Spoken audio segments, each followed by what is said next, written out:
the amount of new starts on site, I think at the lowest they've been in 20 odd years. If we're talking about a 3-week delay in getting something signed off, those 3 weeks to us on that particular site cost us about 20 grand. It's not small money, and this is a relatively sizable project with high risk buildings. You cannot start works until absolutely everything is signed off, which has its pros, but to be honest, has more cons, I would say, than pros. The planning process is causing delays. The amount of planning applications that have been approved over the last year are at record lows.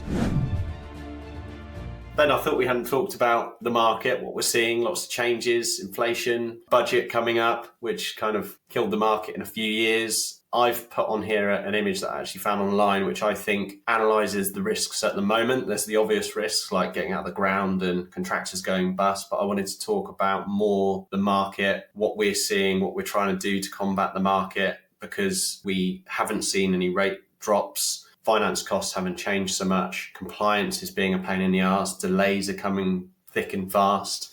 I'm hearing doom and gloom from a lot of estate agents in both residential and commercial sales, which could be seen as an opportunity, but if you're trying to exit, it's the opposite. All of those 5 key factors, they all play a massive part. We've got market risk, financial risk, construction risk, environmental risk, and legal and regulatory risk. Given the areas of the business that I work in, I'm seeing the regulatory risks as massive. The red tape that's been brought in, the people are starting to see the massive knock-on effect that has, even on smaller projects, in terms of delays to building regulations, sign off, and the process is just so much more. I had a big rant about it last week in terms of having to supply all of the documentation and certificates to building control before they would even send out somebody for the final inspection, which just wastes probably at least 3 weeks of time, which is just part of that unpragmatic approach that's come from the top down, from bureaucracy at the top end to scale, not necessarily understanding the process or what's practical in the construction industry. It all sounds fantastic when you think about it in a board meeting and blue sky thinking around things, but when it comes to the practicality of getting things done on site, there's so many variables that one change to the process like that can have a massive knock-on effect. And if we're talking about a 3-week delay in getting something signed off, those 3 weeks to us on that particular site cost us about 20 grand. It's not small money, and this is relatively sizable project. Just imagine that you are working on a 100-unit scheme. You've got a long sales tail where you're holding finance costs. This regulatory approach is just killing people. And I know that from a bigger scale, I still speak to a lot of people at the Berkeley Group, know how difficult it's been going through the high risk building process for the Building Safety Act, to the point where there's 12-month delays in actually getting started on site, because with high risk buildings,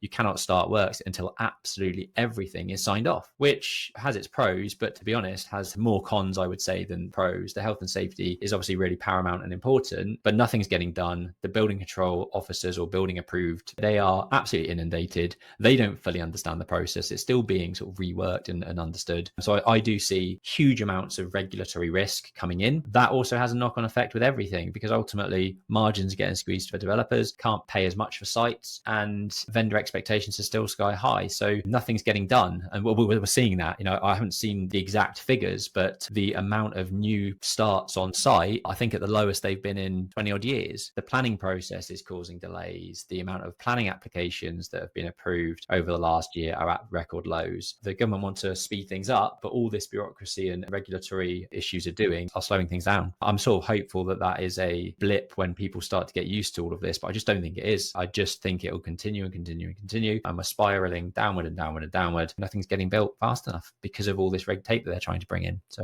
I think it was actually in the Trump documentary that he talks about building his empire in New York, which is kind of where Trump really made his mark. He got out of development in New York because of the legislation compliance, the red tape that was being built around it. I feel like we're going through that cycle at the moment, like where you kind of need a bit of a break, where it's kind of death by 1,000 cuts, and then the point where we go, this is getting ridiculous now. No one's developing, housing supplies aren't. So the government need to reinstitute easing on it. And I feel like the worst part of it, or the hike of it, or the plateau at the top, I kind of feel it needs that easement again. I am starting to hear mutters in the market about the actual environmental and ecology.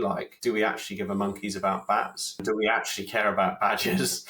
So I think ecology could be a nice, easy way that might get some easing, but agree with you with sort of fire and building control. It is getting significantly worse. I've got an issue at the moment with fire on one of our HMOs where we fitted FD30 doors, and because we've cut them down so much, we've got to take them all off, replace them with solid doors, which are not FD30, and then paint them with intermittent paint. Now, in my opinion, I'd rather paint a fire door with intermittent paint than paint a regular door. No one's willing to sign that off, so I've now got to throw all of these fire doors away and put in standard pine shitty old doors. Lack of pragmatism is the problem of compliance. I completely agree with that. The rant that I did go on a couple of weeks ago about building control sign off and stuff, we've never gone viral, but for us, going viral is 20,000 views. That video did go, 20,000 views plus on TikTok. And I've been reviewing loads of the comments because it's quite interesting. And I know people see TikTok as being for young people, but there are huge amounts of older building control inspectors that have commented on this video. Building control have been difficult and have become steadily worse. I've been a builder for 52 years working with building control. I've got people in here that have said, they've been a building control officer for a local council for the last 30 years and they've had to jump ship because they just can't deal with the bureaucracy and the process nowadays. So not only are we sort of having this red tape, but the people that are overseeing that process are jumping ship to different things, and we're losing that experience and that understanding and losing that pragmatism. If you've got a really experienced person that's probably talking to you, Jack, about that issue, they're more likely to be pragmatic about the approach than somebody that's 25 years old as a graduate that doesn't really understand other than looking at the word for word guidance that they need to follow, because they don't understand any potential alternative solutions. They are just computer says no, this is what the regulations say, and tough shit type thing. So I do think it's a really challenging times. Construction risks are also massive in terms of labor shortages and skilled labor moving back overseas, and I have seen that over the last couple of years. So I don't know which one I would pick to be the largest risk, to be honest. I think they all have a massive impact, and it's just almost like a clusterfuck of combination of all of them. What we don't want to do is just moan about stuff and you just sit there knowing that we've moaned about it. I'd rather be solution providing if we can. So let's go through the market risk is something that is completely out of your control. There's ways that you can de-risk that. So stress test your projects. Typically stress testing is losing gross development value, duration of project overrunning, cost of project overrunning. So stress test that. We've actually got a tool that can do that. So if you do want to see that, comment stress test. Equally, having multiple exits. We talked about this before. If you can refinance most of the site or the whole site just to hold tide, if the market is a bit shot away, rents are quite well supported at the moment, and you will need to stress test the finance cost to do that. Which then brings me into financial risks. I believe that being smart with how you're structured. I was on a call talking about bridging a site just to get cheaper finance, and I was like, I don't think that that's worthwhile, because then you've got all the fees in and all the fees out. And financial risk is time. Time is the biggest concern for me around finance, because the longer projects take, the more they cost. The suppression of your margin, the higher the risk is. Ben's talks about construction. We've actually done multiple episodes on construction and making sure that your pre-qualification questionnaires are good, making sure the contractors you're bringing in to tender are the right contractors, and making sure you're picking the right contractor is inevitably really, really important. I don't know what episode it is, but we can whack it in the comments so that you can pull up that episode on instructing contractors and making sure that your construction is as low risk as possible. Ben's kind of already talked about environmental and legal, but I kind of feel that the only solution to do that is you just got to plan a lot of time and budget and be really on the cases and pushing consultants, bringing in your own consultants that's representing you to combat the officers and the building control officers and various people that are saying this needs to be done this way, and you can actually sometimes pave the way on a negotiation. But like Ben said, it's super difficult. Top tips in terms of what's going to be happening over the next couple of years. One of them is already happening, and I would suggest finding yourself a good number of fire engineers, fire consultants. Almost every project now will have to have some sort of third-party advice from a fire consultant. So make sure that you are befriending them. They are few and far between, and if you find some good ones, then pass them over. We work with a number of good ones, which I want to expand upon, because they're just going to be inundated with work. And even now, we've had people refuse to even quote because they're so busy on certain projects. So fire engineer is one of them. And the biggest environmental risk coming up over the next year or so is the future home standards, which I've mentioned briefly before. That is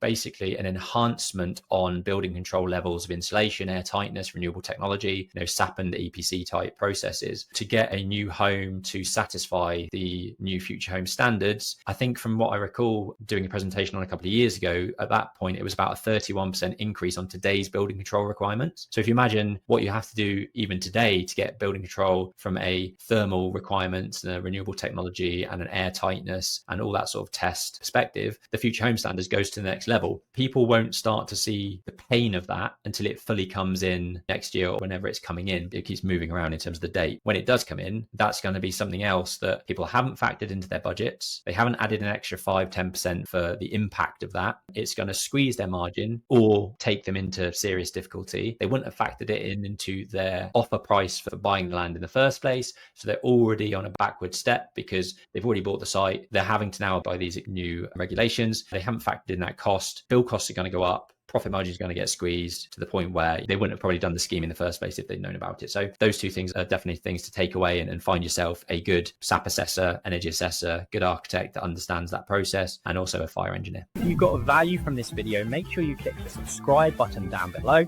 and ring the notification bell, because we release one video at least every week, so you'll be the first to get notified. See you on the next one.